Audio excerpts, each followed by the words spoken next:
현재 워싱턴 중앙장로교회에서 담임 목사로 섬기고 있는 유응열입니다. 우리 한국에서 총신대학원에서 10년 동안 교수생활을 하다가 이제 미국에서 목회한 지가 8년 다 되어 갑니다. 우리 기독신문에 수고하시는 분들, 또 우리 한국에 있는 귀한 목회자들, 성도님들 수고 많으십니다. 반갑습니다.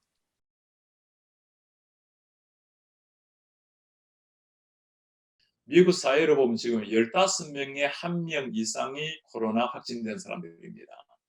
15명에 1명이니까 바로 옆에 와 있는 거잖아요. 그죠? 저희도 4주 문을 닫았거든요. 문을 닫은 이유가 목회자가 감염 사례가 나와서 3주를 아예 그냥 다 닫았고, 그 다음에 한 번은 간접적으로 감염이 교회에 왔다 간 일이 있는데, 그러더라도 바로 교회 문 다 닫고, 아마 한국 같은 경우는 보건 당국에서 그 일을 하잖아요. 동성거리 가면서. 미국에서는 그거 못해요, 지금.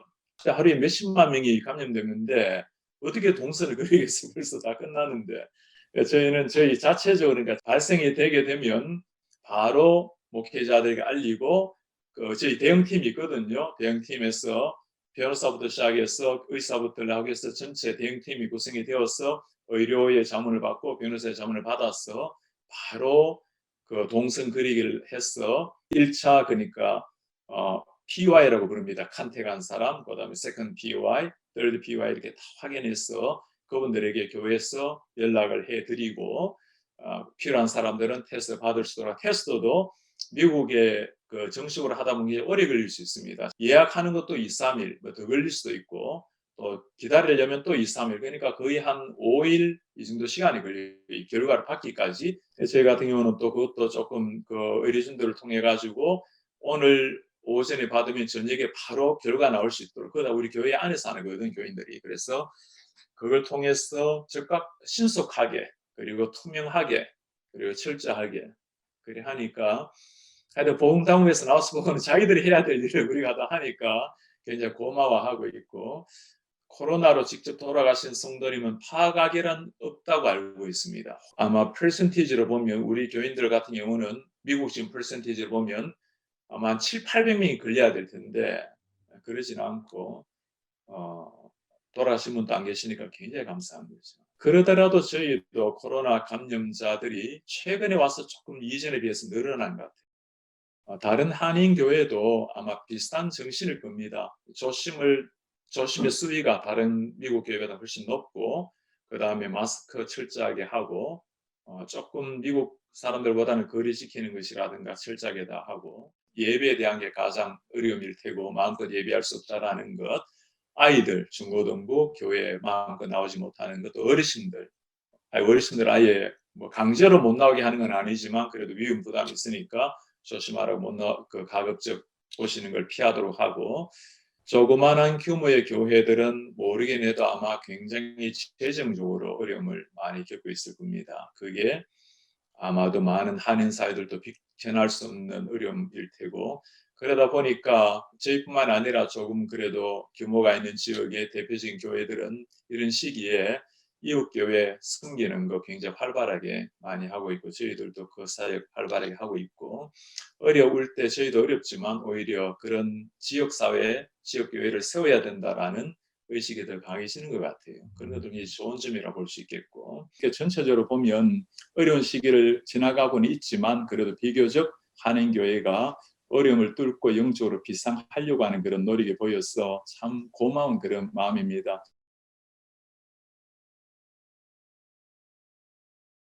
제가 지난 3월 8일 예배를 못한 게 첫 시간이었는데, 예배 못하고 난 다음에 한두 달 정도 잠시 조금 소강 상태로 있다가 바로 우리가 방송 사역을 하다 보니까 신방 이외에는 다 훨씬 늘어난 것 같아요. 그 이외에는 다 똑같이 하니까 교육, 훈련, 미팅 다 똑같이 하니까 목사님들도 그러시고 다들 열심히 하고 있고, 그다음에 저희는 저녁에 그 방송 사역을 해요. 네네. 월요일은 그 주간의 뉴스, 그리고 제가 대담하는 거, 그다음에 제 시간 세 네. 개로 구성하고, 화요일 같은 경우는 주로 두 클래스를 만들어서 이번에 지금 큐티 클래스하고 또 이래 하고, 목요일은 또 그때그때마다 필요한 것들 해서 월화목은 방송 사역을 하고, 아침은 월화수목금 매일 메시지 사역해서 영상하고 또 다른 메시지 보내는, 그래서 아침 저녁으로 사역을 하고 있는데, 그리고 수요일은 수요 예배, 네. 예배 사역을 한 예배가 나가고,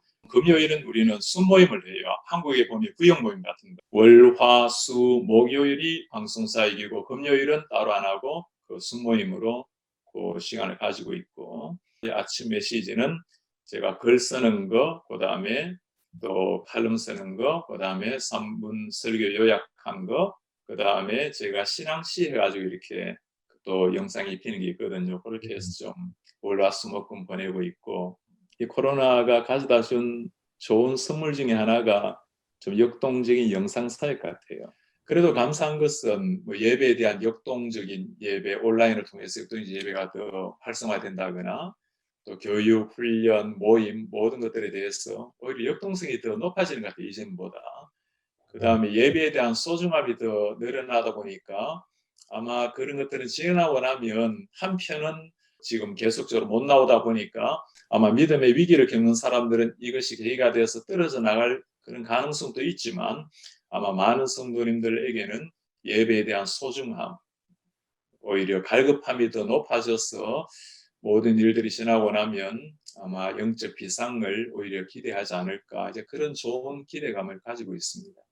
그리고 숙모임 같은 경우도, 이전 같은 경우는 함께 만날 수 있는 상황이 못 되는 사람은 뭐 현장에 못 가게 되면 못 할 수도 있는데, 이제는 줌으로 하다 보니까 그 층이 더 넓게 되어서 여러 사람들이 참석이 가능하게 되었고, 그거는 훈련도 교육도 다 마찬가지 같아요. 예전보다 오히려 이제는 참석할 수 있는 기회가 더 확대되니까 참석률도 높아지는 경우도 많이 있고, 이게 한국 교회와 보면서 참 안타까운 게 하나가, 한국 교회는 지금 정부에서 교회 예배라든가 마음껏 예배하는 걸 많이, 좀 심한 편인지 모르겠지만 그 자제를 넘어서 억압하는 듯한 인상을 좀 주고 있잖아요, 그죠? 그런데 감사하게 미국은 그러진 않아요. 그게 미국도 기독교 국가라 말할 수는 없습니다만은, 그래도 비교적 교회 굉장히 존중이 여기고, 지난번에 식당이라든가 모임, 뭐 미용실 다 문 닫을 때 교회는 문 열게 했어요. 굉장히 고마운 거죠. 그런 면에서 그래도 아직까지 미국이 기독교적인 문화와 전통을 존중해 주는구나 생각해 굉장히 고마운 그런 마음입니다.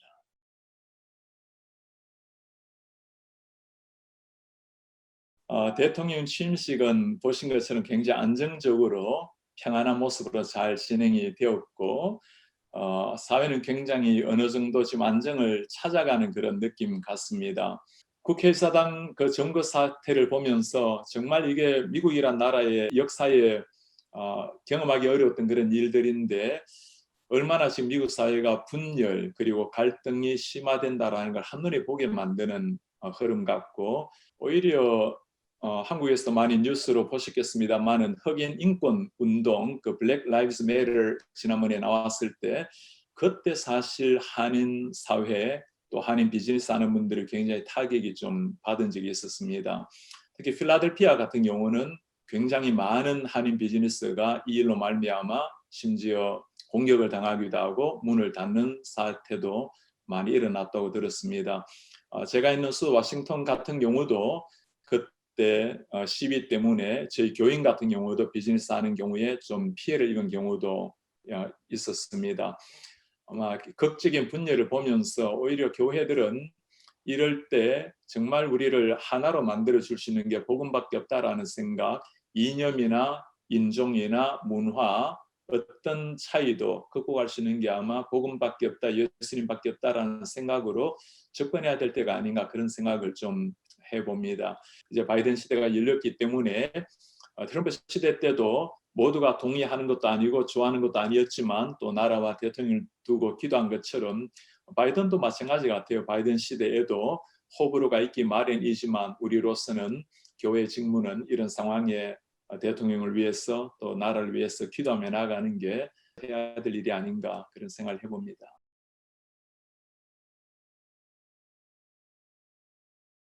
아시는 것처럼 미국에 있어서의 그 흑백 간의 인종 갈등 또는 백인과 그 이외 소수민족의 인종 갈등은 사실 늘 있어온 일이었습니다. 그리고 흑인들뿐만 아니라 오히려 더 그 중심에서 조금 피해내지 불이익을 받는다면 흑인 사회보다는 오히려 아시안 계통의 사람들이 아닌가 이런 생각을 좀 하기도 합니다.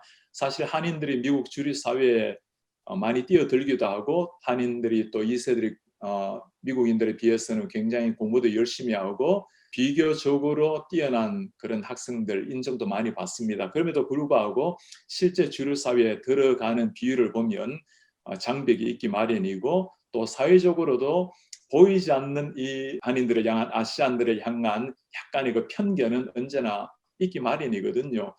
그런 것들이 이번에 흑인 참 안타깝게도 그 죽음을 통해서 흑인 사회에서는 팍 터져나온 그런 예라고 볼 수 있는데 이것들이 하루아침에 일어난 일보다는 이제까지 굉장히 잠재되어 왔던 것들이 분출되어 버린 끌어오르던 화산이 터진 것이나 마찬가지가 아닌가 생각이 듭니다. 지금은 사실 좀 잠잠해져 있습니다만은 아마 이것을 통해서 어쩌면 백인 중심으로 흘러가던 미국 사회에 약간의 경종이 되지 않는가. 사실 미국 사회는 백인들이 주도하는 사회이기는 하지만 백인만의 사회는 아니거든요. 다양한 인종의 멜팅 팟이라고 부르잖아요.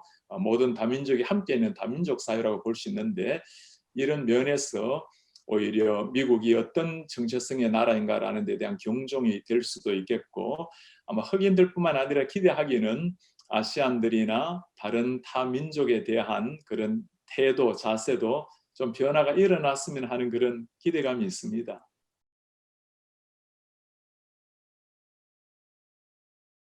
이번에 워싱턴 바이든 대통령이 그 이너레이션 스피치 할 때, 취임 연설할 때 마지막에 6가지 중요한 이슈들을 이야기를 하고 매듭을 지었습니다.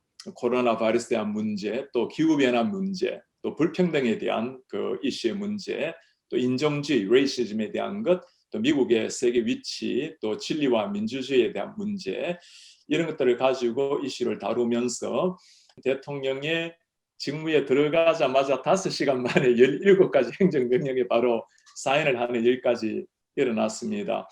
한국도 미국도 보수와 진보에 대해서는 어디나 평행선을 그리고 있습니다만은 아무래도 민주당에서 조금 진보적인 당에서 다민족을 향한 배려, 조금 약간 우호적인 정책에 나타나는 건 있습니다. 그래서 이런 면에서 우리 한인 사회가 바이든 대통령께 가지고 있는 기대는 조금 더 다민족을 향한 우호적인 자세가 아닐까 이런 기대를 좀 하고 있고 그 다민족에 대한 등용 문제는 굉장히 고마운 것 같아요. 특히 우리 한인 사회가 최근에 와서 우리 의원들 진출률이라든가 또 아까 말씀하신 경호일이라든가 이런 부분에서 두각을 보여주고 있다는 게 아마 이민 이제 100년 지난 역사에 굉장히 고무적인 그런 일이라 볼 수 있고 아마 이 세들에게는 이런 것들이 굉장히 메시지가 아닐까 싶습니다. 트럼프 대통령 같은 경우는 뭐 한국에서도 미국에서도 다 동일하게 공감하는 것처럼 굉장히 약간 럭비공 같은 그런 부분들이 많이 있었습니다. 사실 보수적인 그런 기독교인들이 대다수 트럼프를 지지한다는 것 때문에 비판도 참 많이 받는 그런 것을 알고 있습니다. 그러나 또 어떤 면에서는 하나님께서 이런 시기에 트럼프 대통령 같은 사람을 통해서라도 아마도 이 시대 가운데 기독교인들의 목소리를 때로는 제대로 낼 수 있는 그런 플랫폼을 만든 게 아닌가 그런 생각도 좀 하고 있고요. 제가 오바마 시대도 지나고 트럼프 시대를 지나면서 어떤 정치적인 그런 색깔과 관계없이 한 목사로서의 느낀 점은 오바마 대통령 시대 때는 제가 진리의 복음을 그대로 전하는데 예를 들면 동성애 이슈에 대해서 그때 패스가 되었을 때 제가 이게 비성경적이고 이거는 죄악된 일이라고 설교를 몇 차례 했습니다. 그때마다 성도들이 솔직히 걱정을 합니다. 이런 바로 워싱턴 정가 한복판에서 나라에서 인정한 것을 외국 목사가 그 강단에서 외친다라는 것에 대해서 우려의 목소리가 있었는데 사실 트럼프 시대 때는 그런 데 대한 우려는 없었어요. 그런 면에서 어쩌면 한 시대 또 하나님께서 트럼프 대통령을 사용을 하셨다면 이제 바이든 시대가 열렸는데 바이든 시대 때는 우리 한인들로서는 조금 더 이민족에 대한 외국인들에 대한 또는 다민족에 대한 조금 넓은 우호적 정책을 기대하지 않을까라는 그런 기대감이 있고 이번에 선서할 때 보신 것처럼 성경 위에 두고 손을 올려놓고 선서하지 않습니까? 그리고 대통령 취임식 때 Amazing Grace, 나 같은 죄인 살리신 이 찬양도 부른 것을 우리가 본 것처럼 정말 미국이 기독교 나라라고는 할 수 없지만 성경 위에 선서한 사람 그리고 Amazing Grace를 찬양한 그 정신이 앞으로 바이든 대통령 시대 때도 잘 열려져서 이 시대 하나님께서 미국의 정말 중심 자리에 오실 수 있도록 그런 미국이 청교도의 정신을 회복했으면 하는 그런 마음이 간절합니다.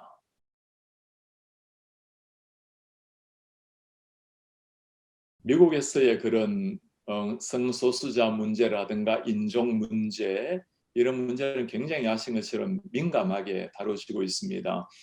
저희 교회 같은 경우는 굉장히 그래도 보수적 성경을 진리의 말씀을 그대로 믿는 교회이기 때문에 지금까지 그런 특별한 어려움이 없었습니다만은 많은 미국 교회 같은 경우는 목회자들이 이 부분에 대해서 솔직하게 이야기하기가 굉장히 어려운 그런 시대를 사실 우리가 지내왔습니다. 아마 바이든 대통령은 가톨릭의 신앙이라고 하지만 아마 그 가톨릭의 신앙이 우리가 일반적으로 보수적인 시각에서 성경을 그대로 믿고 또 우리가 일반적으로 보수적 견해로 해석하는 성경관을 그대로 가지고 있고 그것을 정치에 응용한다고 기대한다면 그래 하면 너무나 좋겠지만 그것까지 기대하기란 아마 쉽지는 않을 겁니다. 그래서 정치권에서는 또 정치적 원리를 가지고 나라를 이끌어가는 행보를 취하지 않는가. 성소수자 문제는 아마 그런 영역에서 그 해석을 해야 되지 않을까라는 생각이 있고 진리의 말씀에 근거한 하나님의 교회가 과연 바이든 정부에서 혹시라도 불이익을 당하거나 또는 어려움을 겪는 일은 없어야 되겠다는 그런 생각입니다. 이전에 동성애에 대한 이슈가 굉장히 미국에 확산되었을 때 그때는 성경적 원리를 가지고 판단하거나 그러기보다는 그냥 사회적인 이슈, 순수한 그 어떤 인본주의적 색채를 가지고 접근해 왔기 때문에 순수 신앙을 유지하려고 하는 사람들이 굉장히 어려움을 겪은 적이 있었습니다. 사실 한 목회자로서 성경의 진리를 그대로 믿고 동성애가 성경적으로 죄악이고 잘못되었다라는 것을 강조하는 사람으로서는 사실 솔직히 우려가 있고 하나님께서 이 시대에 이런 진리를 외치는 목소리가 약화되지 않도록 이전에 그럴 때 조금 그 우려가 된 시대가 있었거든요. 그런 일들이 반복이 안 되었으면 하는 그런 바람이 있습니다.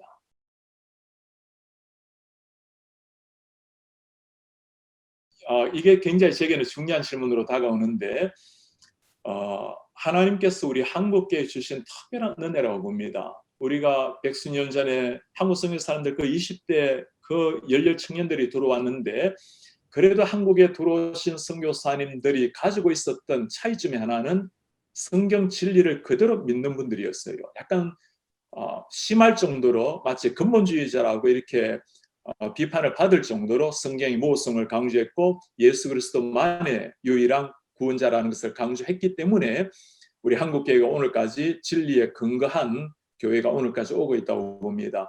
지금 미국 같은 경우는 아시듯이 한국에 그렇게 많은 선교사님들을 파송을 했지만 지금 그 기라성 같았던 많은 신학교들이 이제는 자유주의로 많이 흘러가고 이전처럼 그런 선교 사역이 이루어지거나 성경 진리를 가지고 싸우는 목소리가 있는가 하면 굉장히 많이 사라진 이런 시대를 살고 있습니다.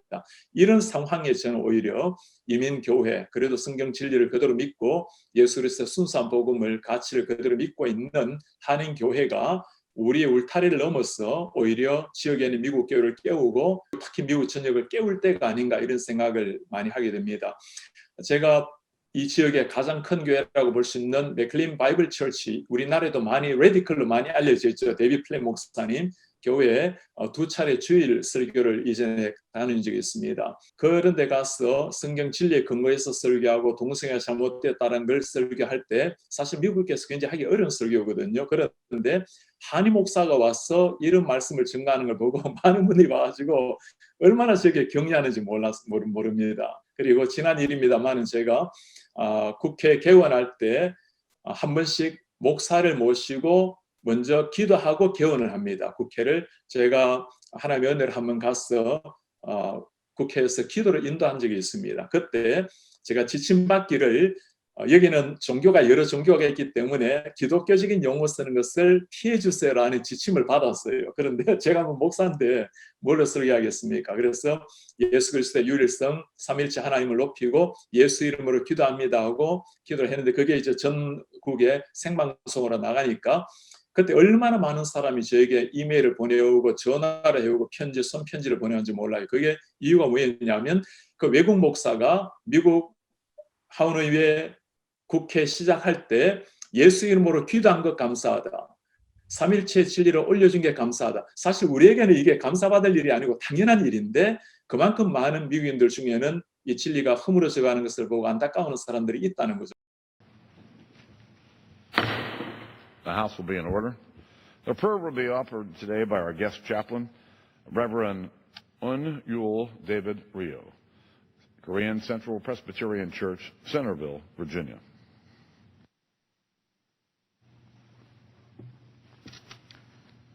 Merciful God, we give our thanksgiving and praise to you, the triune God and the creator of the universe, for offering salvation through Jesus Christ and guidance through the Holy Spirit. We pray that humankind would be united in mutual brotherhood under your love. We pray for your blessing upon the United States of America, so that it would live according to your word as one nation under God. Bless the members of the House of Representatives who have gathered here today. Etch within their hearts a fierce calling towards their motherland, within their heads the wisdom to complete their task with integrity, and within their lives the courage to sacrifice for the people of our country. We pray that all here would experience the glorious joy of serving the country and its people with all that you have bestowed upon them. We pray in the name of Jesus. Amen. 아마 이 시대에 우리 한인교회가 할 수 있는 일이 있겠습니까? 라는 그 질문에는 진리의 목소리를 가지고 그대로 외치는 것, 그리고 어떤 상황 속에서도 상황을 초월하는 성경 말씀 진리를 그대로 드러내는 것, 그게 아마 이 시대 우리 한인교회가 우리 미국 교회를 향해서 사회를 향해서 보내드릴 수 있는 아마 일성이 아닌가 이런 생각을 해봅니다.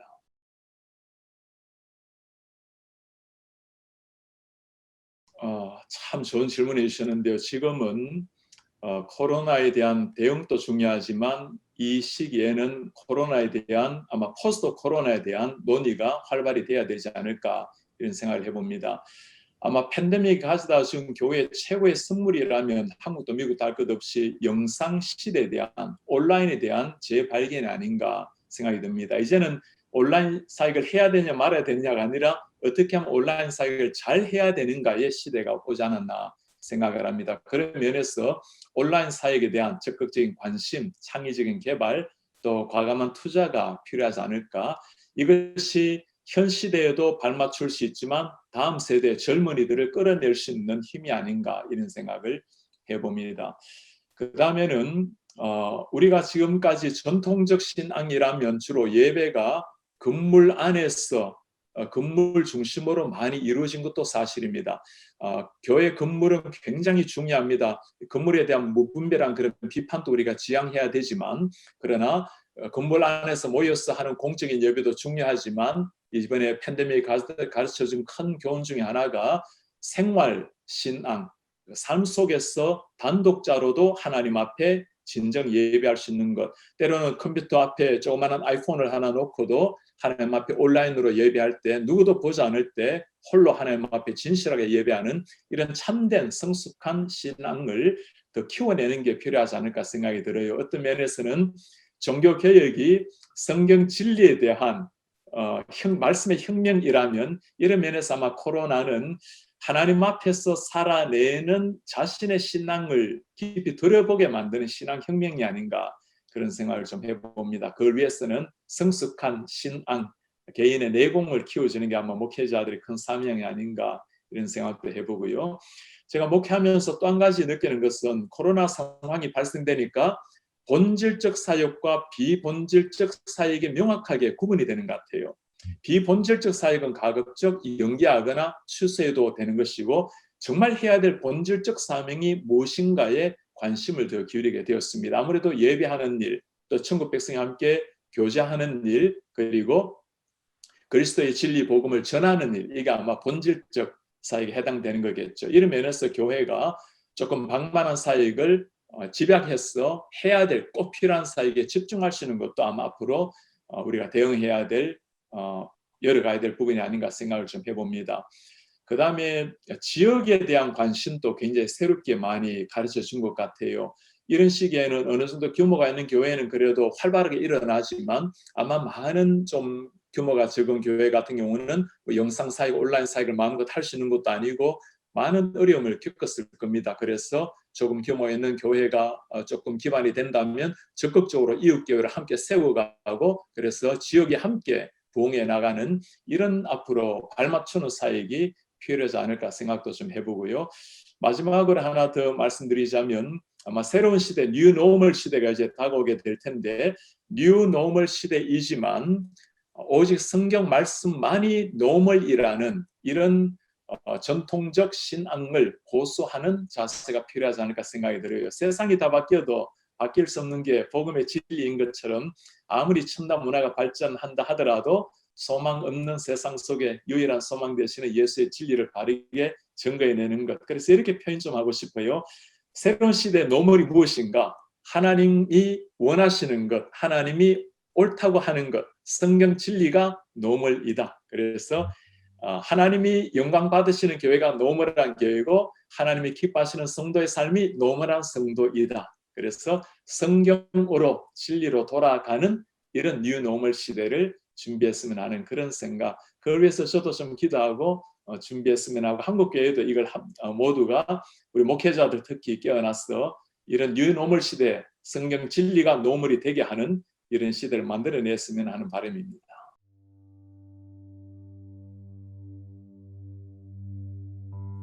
제가 개인적으로 우리 기독신문과 또 우리 총회 또 한국교회에 참 고마움을 전하고 싶은 사람입니다. 저는 어릴 때부터 이렇게 교회 안에서 자라난 사람이 아니기 때문에 대학교에 들어가서 예수님을 만났고 또 아무도 몰랐던 사람 우리 총신대학에서 가르칠 수 있는 기회를 제공해 주시고 또 젊은이들과 함께 하나님의 말씀을 나눌 수 있는 기회 주신 우리 총회 그리고 총신대학교 한국교회 늘 감사한 마음을 가지고 있습니다. 어려운 시기를 지나가면서 우리 성도님들 곡선길에서는 직선길에서 보지 못했던 새로운 하나님을 발견할 수 있을 겁니다. 우리가 원하는 것은 아니었지만 그래도 하나님께서 허용하셔서 주어진 코로나라면 우리는 단지 백신이 개발되도록 그냥 이 어려움이 지나가기를 바랄 뿐만 아니라 이 상황 속에서 하나님이 들려주시는 그 음성을 듣는다면 이 시기는 어려움으로 끝나는 시기가 아니라 오히려 영적으로 비상할 수 있는 이런 하나님의 영적인 웨이크업콜, 영적인 경고가 될 수 있을 것입니다. 우리가 잘 아는 것처럼 풍랑이는 바다, 이 풍랑이 유능한 뱃사공을 만들어내는 것처럼 우리가 겪는 어려움들, 성경의 말씀처럼 고난으로 말미암아 우리가 주의 율례를 배우게 되는 것처럼 이 어려움 속에서 오히려 더 영적으로 성숙해져가고 비상해져 갈 것입니다. 우리 한국교회는 특히나 어려움이 올 때 오히려 더 역동적으로 일어난 역사가 있지 않습니까? 일제치하의 그 고통 속에서 전쟁의 포화 속에서 한국교회가 오늘까지 일어났습니다. 코로나 상황에 지금 교회가 때로는 공격당하는 이런 시대이지만 오히려 이것이 하나님께서 우리에게 주신 정말 역전의 기회로 여기고 이때 온 교회가 기도하고 더 철저하게 말씀으로 준비해서 지금 세상이 다 알고 있잖아요. 먼지보다도 약한 그 바이러스 하나에 세상이 무너져가는 것, 이 연약한 인간 앞에 소망 되시는 유일한 주님을 선포할 수 있는 최고의 기회가 이 시기가 아닌가 생각이 듭니다. 오히려 이럴 때 우리 주의 믿지 않은 많은 사람들 진리의 복음으로 인도하고 유일한 소망 되시는 예수 그리스도를 선포해서 어려움을 뚫고 우리 개인적으로도 가정적으로도 한국교회가 비상할 수 있는 이런 기회가 되기를 바랍니다. 우리 성도님들 건강하시고 모든 일이 다 지나가고 난 다음에 우리 역시 좋으신 하나님 모든 것을 합력해서 이렇게 선을 이루셨습니다. 이런 고백이 일어나기를 기대하고 축복합니다.